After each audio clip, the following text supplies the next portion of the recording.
Say, give me a chance and treat me like a human being. I'll go out there and get my own job and establish my own foundation to take care of my family. Most of the times when people are on these public assistance, because why? You go out there and you bust your butt, you try to get a job. Okay, the door closed, keep knocking on it because one will open. There's no such thing as impossible. But at the same time, we're talking about Mr. Charlie's system. Now, at the same time, is that all these resources and all these things that we need to live off of has been yanked. If I got fired from my job, of course, in order for me and my family to survive, we have to go get on these public benefits.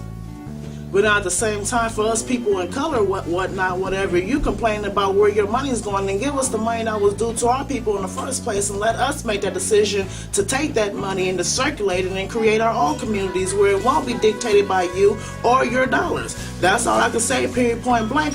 And then there will be no more public assistance. And now, in order for the money to thrive, it has to be public assistance. But now, if we want to be realist about it and be honest about it, like I said, give the indigenous and give the people their land and their reparations, and you won't have to worry about taking care of no more people. You won't have to worry about spending your tax dollars to make sure little Nia eat because mommy can't get a job right now. You won't have to worry about that because we'll have the means and we'll have the strength and the substance to take care of our own, with our own, and involve in our own. Now, anybody that want to help, okay, that's fine, but at the same time, it's time for us to learn independence and time for you to kick down so that we can be independent.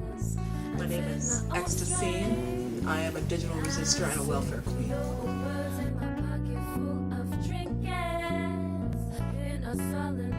Well, I know that this is a common misconception among certain people, mothers in general, whether they receive public benefits or not, mothers cannot be lazy. You know, by definition, a mother cannot be lazy.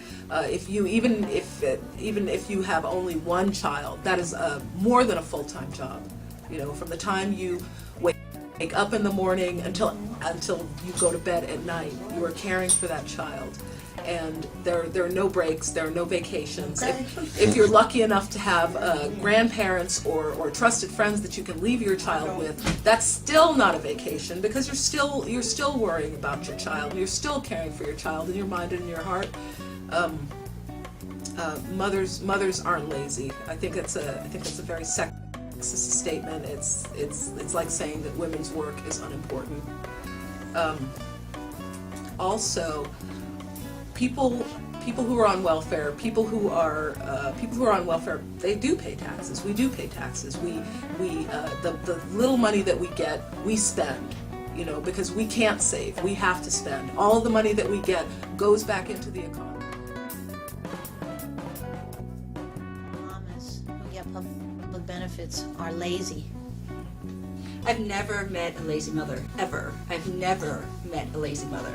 Whether they will go to school or working part-time or working full-time, I've never met a lazy mother. You cannot be a lazy mother and be a mom.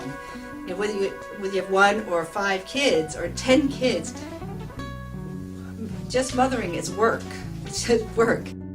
I myself now am working 2 jobs just to survive. I'm trying to take care of my mom, I'm trying to take care of my daughter, I'm trying to take care of myself. And then the hard part is I'm doing all this work and I often feel like I'm like really selling my soul for that, just because I'm like, I need to have food and need to have a roof over my head. I often get treated badly. And it's just so frustrating because I feel like, it's just so unfair that I have to be treated this way, and if I don't, I could be fired, or I could, in my case, because I'm also a resident manager of my building, if I don't, say yes sir, no sir, I could become homeless, and that's just so frustrating for me. All right, thank you. My name is Shantae Jones, and I am a single parent. I have a 2-year-old daughter.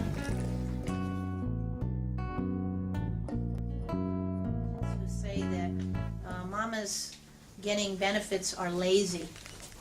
Well, me, on behalf, I don't consider myself as a lazy mom. I feel that I needed these benefits to help me with my daughter, because once I had my daughter, I kind of like lost everything. I've been working ever since I was 13 years old, and due to me having my daughter, I had to kind of change up on everything. And my last job prior to having my daughter, I was a driver for seniors, and they didn't want to. My job didn't want to fluctuate my schedule due to childcare, so I ended up losing my job after 2.5 years of driving. And from the time I lost my job, it took me like 2.5, almost 3 months to even get on welfare. So I was just out of an income for those whole 3 months. At the time, I had a brand new car, and of course, it got repossessed. And I was in the process of losing my car and my apartment. But fortunately, I had resources to help me save my apartment, but no resources to help me save my apartment.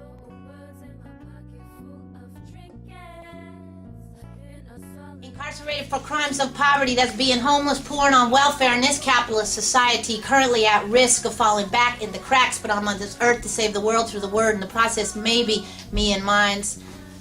Soy Tiny, hija de Dee, mama soltera de Tiburcio, la reina del welfare. I'm Tiny, daughter of Dee, African Boricua, ghetto scholar, for without whom there would be no me.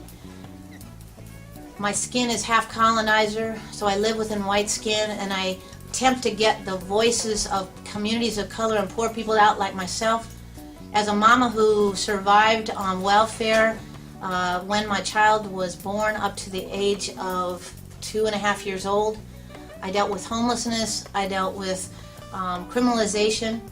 I didn't have money to buy diapers. I didn't have money to buy food.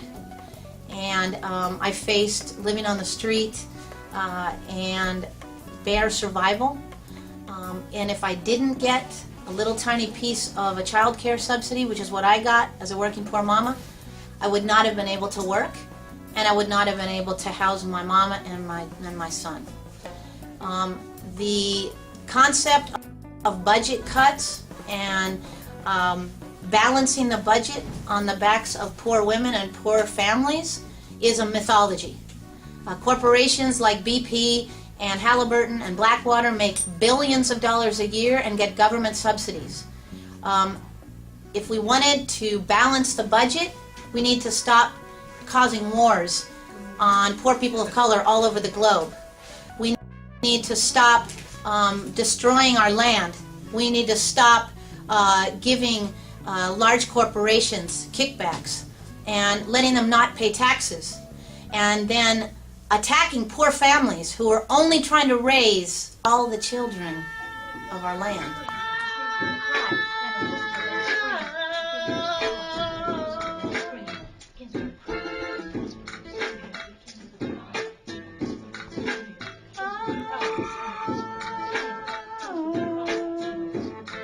It begins with the cry, and then the